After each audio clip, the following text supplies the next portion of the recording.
পুরো ফুলে ডবল হয়ে গেছে আর কতটা নরম তুলতুলে হয়েছে দেখুন।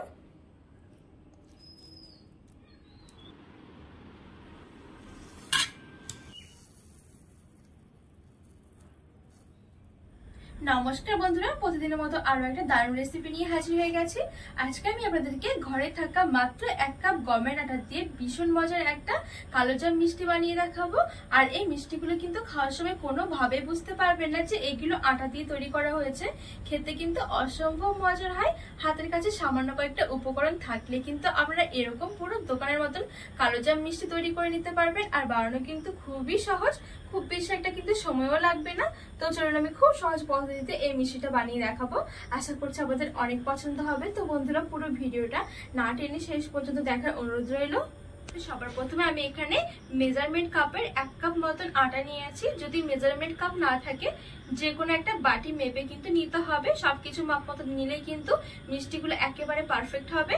তো এখানে ঠিক আমি 1 কাপ মতন গমের আটা নিয়েছি। এবার একটা বাটির মধ্যে নিয়ে নেব।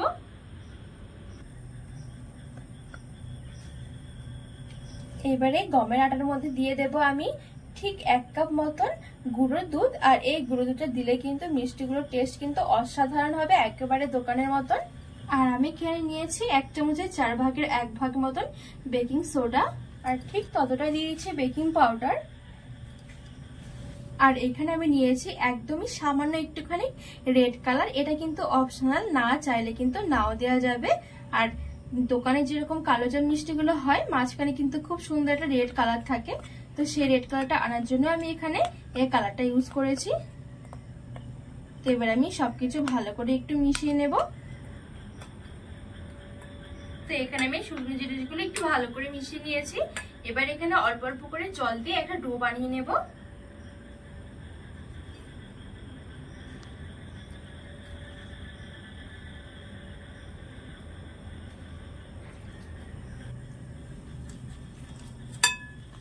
তো এখানে আমি অল্প অল্প করে জল দিয়ে ঠিক এরকম একটা চিটচিটে ডো মেখে নিয়েছি। আর এই ডোটা কিন্তু একটু চিটচিটে ভাব হবে।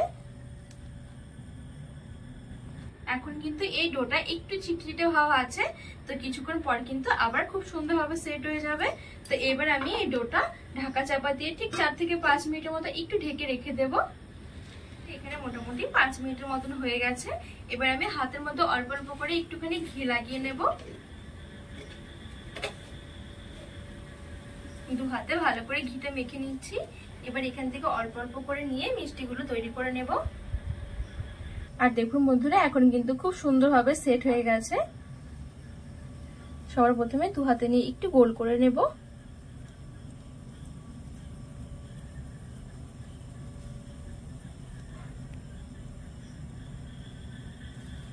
এবার আমি একটু লম্বা করে নিয়েছি। আর আজকে মিষ্টিগুলো ঠিক এরকম করে তৈরি করব। সব মিষ্টিগুলো ঠিক আমি এরকম করে তৈরি করে নেব।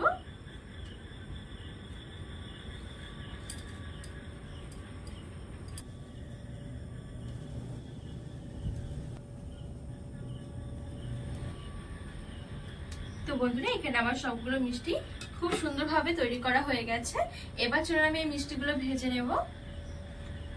এবার আমি মিষ্টিগুলো ভাজার জন্য কিছুটা তেল একটু হালকা করে গরম করে নেব। খুব বেশি কিন্তু তেলটা গরম করা যাবে না, একদমই হালকা করে গরম করতে হবে। এখানে তেলটা একটু হালকা গরম হয়ে গেছে, এখনো কিন্তু পুরোপুরি গরম হয়নি।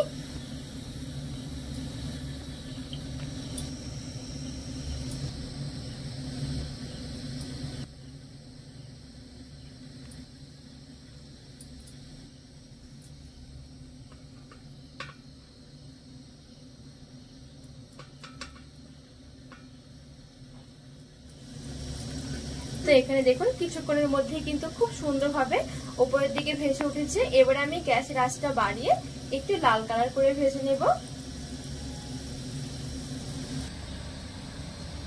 তো এখানে কিছুক্ষণের মধ্যে কিন্তু খুব সুন্দর একটা লাল কালার চলে এসেছে। তবে আজকে যেহেতু আমি কালোজাম মিষ্টি তৈরি করছি সেজন্য আরেকটুখানি লাল করে ভেজে নেব।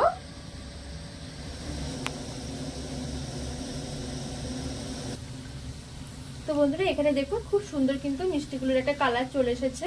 তো এর বেশি আমি আর লাল করে ভাজবো না। এবার আমি তেল থেকে তুলে নেব।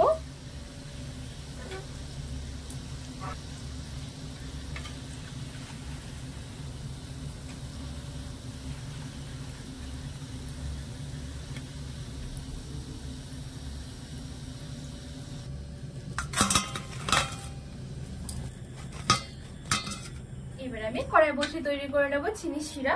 তো এখানে আমি ঠিক 1 কাপ মতন চিনি নিয়েছি,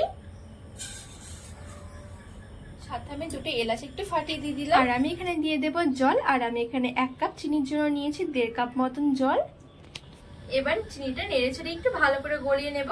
আর এই চিনি শিরাটা কিন্তু একটু পাতলা করে রাখবো।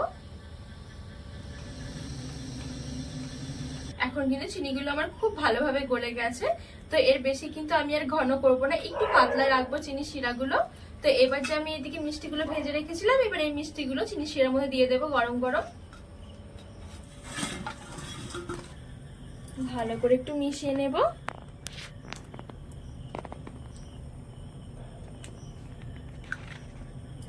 এখানে আমি গরম গরম চিনি শিরার মধ্যে মিষ্টিগুলো দিয়ে ভালো করে মিশিয়ে নিয়েছি। এবার ঢাকা চাপা দিয়ে ঠিক 30 মিনিটের জন্য ঢেকে রেখে দেবো। এর সময়ের মধ্যে কিন্তু খুব সুন্দরভাবে মিষ্টির ভেতরে রসগুলো ঢুকে যাবে। তো বন্ধুরা আমি 30 মিনিট পর দেখাচ্ছি মিষ্টিগুলো কেমন হয়েছে। এখানে মোটামুটি আমার 30 মিনিটের মতন হয়ে গেছে।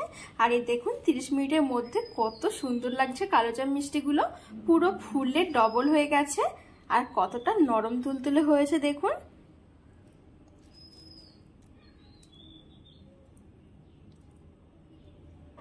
আর বন্ধুরা মিষ্টিগুলো খাওয়ার সময় কিন্তু কোনোভাবেই বুঝতে পারবেন না যে এইগুলো আটা দিয়ে তৈরি করা হয়েছে, খেতে অসম্ভব মজার হয়। তো এখানে আমি কিছুটা গুঁড়ো দুধ দিয়ে আরো সুন্দর করে সাজিয়ে নিয়েছি। এবার চলুন একটা মিষ্টি কেটেও দেখায়। আর এই দেখুন কতটা সুন্দর লাগছে দেখতে মিষ্টিগুলো। শুধুমাত্র আটা থাকলে কিন্তু ঝটপট এই মিষ্টিটা তৈরি করে নিতে পারেন। তো বন্ধুরা আজকে কালোজাম মিষ্টি রেসিপিটি কেমন লেগেছে অবশ্যই কিন্তু কমেন্ট করে জানাবেন। আর আপনারা কিন্তু বাড়িতে অবশ্যই এভাবে বানিয়ে দেখবেন, খুবই সুন্দর হয় খেতে। তো রেসিপিটি ভালো লাগলে চ্যানেলটিকে সাবস্ক্রাইব করে পাশে থাকার অনুরোধ রইল।